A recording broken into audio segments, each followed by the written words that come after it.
बिस्मिल्लाहिर्रहमानिर्रहीम, अस्सलाम वालेकुम। Welcome to my channel study with Afshan. Students, आज हम करने जा रहे हैं unit number 1 physical quantities and measurement के न्यूमेरिकल नंबर 1 आज की वीडियो में सॉल्व करेंगे। इसमें आपको कहा गया है फर्स्ट न्यूमेरिकल में right the following numbers in scientific notation से। ये आपको नंबर्स दिए गए हैं, इनको आपने साइंटिफिक नोटेशन में क्या करना है, रिप्रेजेंट करना है या उनकी फॉर्म में लिखना है। इसके क्वेश्चन नंबर 1 के 4 पार्ट्स हैं, चारों पार्ट्स को 1 बाय 1 सॉल्व करेंगे। लिखना हमने इनको साइंटिफिक नोटेशन में है। अब आप सोच रहे होंगे साइंटिफिक नोटेशन में इसको कैसे लिखेंगे, यानी हमने इनको पावर की फॉर्म में लिखना है, 10 की पावर की फॉर्म में इनको लिखना है। ठीक है, डेसिमल को देखेंगे, डेसिमल को कहां से कहां पे मूव करना है, आंसर को कैसे लिखना है। तो ये अभी मैं आपके सामने क्वेश्चन करती जाती हूँ ताकि आपको एक्सप्लेन होता जाएगा साथ साथ कि इसको कैसे करना है। तो क्वेश्चन नंबर 1 के 4 पार्ट्स को 1 बाय 1 सॉल्व करते हैं। Unit 1 physical quantities and measurement का यूनिट है। इसका न्यूमेरिकल 1 का जो फर्स्ट पार्ट हमें दिया गया है वो दिया गया है 1 2 3 4 मीटर में दिया गया है। ठीक है, इसको हमने साइंटिफिक नोटेशन में लिखना है। अब साइंटिफिक नोटेशन में लिखने के लिए आपने फोकस करना होता है कि डेसिमल कहाँ है। डेसिमल का मतलब ये कि पॉइंट आपको नजर आना चाहिए कि पॉइंट कहाँ है। अब आप इन फिगर में देख सकते हैं कि यहाँ पे आपको कोई पॉइंट नजर नहीं आ रहा। जब ऐसी कंडीशन हो जाए जहां पे आपको कोई पॉइंट नजर ना आए, इसका मतलब ये होता है कि वो पॉइंट इन फिगर्स के लास्ट पे मौजूद है। ठीक है, आपने यहाँ पे लास्ट पे उसको कंसीडर करना है। उस पॉइंट को आपने फिर क्या करना है कि उसको मूव करना होता है। ठीक है, अगर वो आपका राइट साइड पे दिए गए हैं तो उसको आपने लेफ्ट साइड पे लेके जाना है। अब ये देखें क्योंकि लास्ट पे है, ठीक है, इसको हम लेके जाएंगे एक डिजिट छोड़ के। ठीक है, यानी हमने इस पॉइंट को एक डिजिट के बाद हमने शो करना होता है। ये वाला जब पॉइंट हम इसको मूव यहाँ पे करेंगे, यानी 1 के बाद इसको हम लिखेंगे। ठीक है, तो ये देखें ऐसे होगा 1.234। अब बात यहीं तक खत्म नहीं होगी, हमने साथ इसके 10 लिखकर और उसकी पावर भी लिखनी है। 10 तो आप लिख लेंगे, पावर कैसे लिखेंगे। पावर आप देखेंगे कि आपने जो डेसिमल को मूव किया है ना, वो आपने कितने डिजिट मूव किया है।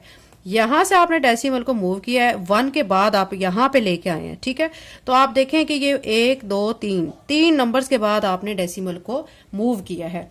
तो पावर क्या आ जाएगी, 10 की पावर फिर 3 आ जाएगी। 10 की पावर वो होगी जो डेसिमल को हम मूव करते हुए देखेंगे। ठीक है, अब यहाँ पे हमने डेसिमल को कितने डिजिट के बाद मूव किया है, ये देखिए यहां से मूव करके यहाँ पे लाए हैं 1 के बाद। तो 3 नंबर हमने इसको मूव किया है, तो ये 10 की पावर 3 आ जाएगा, साथ में यूनिट m आ जाएगा क्योंकि हमें यहाँ पे ये दिया गया है। ये हो गया फर्स्ट पार्ट। अब सेकंड पार्ट में देखें, यहाँ पे दिया गया 0.000235। ठीक है, अब आपने इस चीज पे फोकस करना है कि अब यहाँ पे जो पॉइंट है ना, जो डेसिमल, वो आपको यहाँ पे नजर आ रहा है। ठीक है, यहाँ पे जब नजर आ रहा है तो आप, इसका मतलब है कि आपने इसको लेफ्ट से राइट की तरफ मूव करना है। जब लेफ्ट से राइट की तरफ मूव करते हैं तो आपकी जो 10 की पावर है ना, वो माइनस में आएगी, ये याद रखें। ठीक है, अब हमने ये जो डिजिट है, ये देखें यहां से हम इसको मूव करेंगे और यहां पे हम लाएंगे। ठीक है, तो यानी 2.35। अब पावर हमने लिखनी है। पावर को हम कैसे लिखेंगे, देखें डेसिमल को आपने कितने डिजिट मूव किया है, ये देखें यहां से ये मूव हुआ, यानी 1 2 3 4 5 नंबर्स को छोड़ के यहाँ पे डेसिमल आया है। और चूंकि आप देख सकते हैं कि लेफ्ट से राइट की तरफ आया है, तो फिर यहाँ पे पावर क्या आ जाएगी, -5 आ जाएगी। ठीक है, ये भी हो गया। अब नेक्स्ट में देखते हैं। नेक्स्ट में आपको दिया गया 469.3 मल्टीप्लाई बाय 10⁵। यहाँ पे s दिया गया है तो यहाँ पे s लिखेंगे।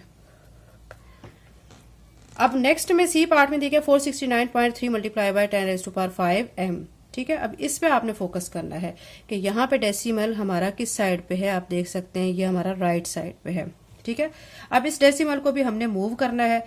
मूव करके हम इसको, ये वाला जो डेसिमल है, यहाँ से हम इसको यहाँ पे लाएंगे, यानी 4.693 हो जाएगा ये।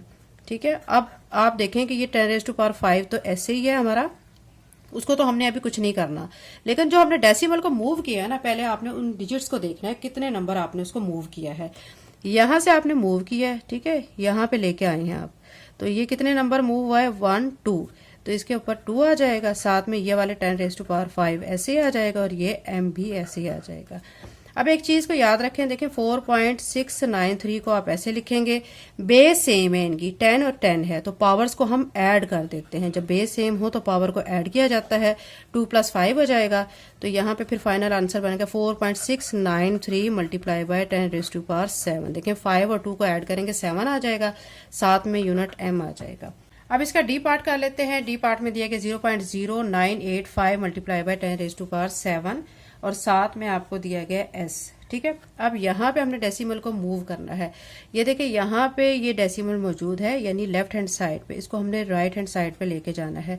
ये यहाँ से देखें बच्चों, यहाँ से इस जगह पे मूव करेगा तो हम क्या करेंगे 9.85 लिखेंगे और उसके बाद हम देखेंगे कितने डिजिट मूव किया है। देखिए ये 1 2 3 डिजिट के बाद यहाँ पे आया है। ठीक है, अब हमने यहाँ पे लिखना है, चूंकि हमने कहाँ से कहाँ तक गए हैं, ये देखिए यहाँ से यानी हम लेफ्ट से राइट की तरफ गए हैं तो फिर ये इस आंसर में पावर में क्या आएगा -3 आएगा, क्योंकि 3 डिजिट है तो फिर -3 आ जाएगा। फिर मल्टीप्लाई बाय 10⁻⁷। अब मैंने आपको बताया था कि बेस सेम हो तो पावर्स को ऐड करते हैं, लेकिन चूंकि हमारी जो एक पावर माइनस में है और एक प्लस में है तो फिर हम यहाँ पे यही करेंगे -3 + 7 लिखेंगे। ठीक है, उसके बाद 9.85 लिखकर 7 में से 3 को माइनस करेंगे 4 आ जाएगा, 10⁻⁴ और साथ में ये s आ जाएगा। तो ये हमारा डी पार्ट हो चुका है। ये हमने इसको साइंटिफिक नोटेशन में रिप्रेजेंट कर लिया है। न्यूमेरिकल नंबर 1 कंप्लीट हो चुका है। इसके अलावा बच्चों मेरा एक चैनल है, ठीक है, यहाँ पे मेंशन कर देती हूँ, मैथ विद अफशा। इस पे मैं क्लास 9th का नेशनल बुक फाउंडेशन का मैथ्स का तमाम सिलेबस, तकरीबन तमाम सिलेबस अपलोड कर चुकी हूँ, तो आप इस चैनल को भी सब्सक्राइब कर लें। चैनल पे नए हैं तो चैनल को सब्सक्राइब करें, वीडियो को लाइक करें, लिंक को शेयर करें। थैंक यू, अल्लाह हाफिज़।